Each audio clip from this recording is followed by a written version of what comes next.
It terrified me to make decisions about kids when I didn't have anybody there that was only advocating for the child, not as an attorney, but as a party to the case. I mean, every other person that's not competent to represent themselves in a civil action of any kind is appointed a guardian ad litem. Now, who's more unable to represent themselves than a 3 or 4 or 5 or 10-year-old, 12-year-old child? I was faced with a case where a little 3-year-old girl had been brought to Harborview Hospital, and she said the doctor there thought that she probably suffered the injuries from child abuse and called the authorities. And the mother said, no, she fell off the swing, and anyway, my boyfriend's moved out and isn't coming back. And I looked around the courtroom because I had to make a decision at some point about whether to take a 3-year-old child out of the only home she had ever known and put her with strangers, and how would that affect her? And if I returned her home, was she really in danger?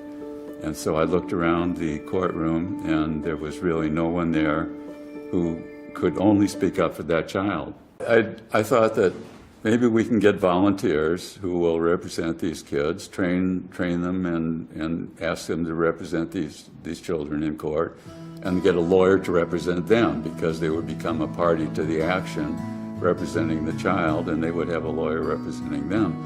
And so I asked my bailiff to call 6 or 7 people in the community and explain this idea to them, and ask if they wanted to bring a brown bag lunch up to juvenile court and talk about it. When I walked in the lunchroom, there were 50 people there, and I said, this is going to work, and it has.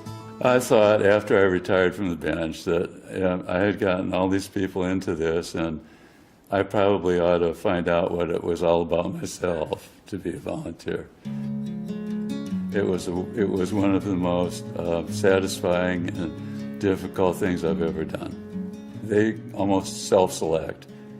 They're the people that really care enough about children to go through the training, and then to know that they're going to spend a lot of time working for that child, and those are the ones that I think we've got right now.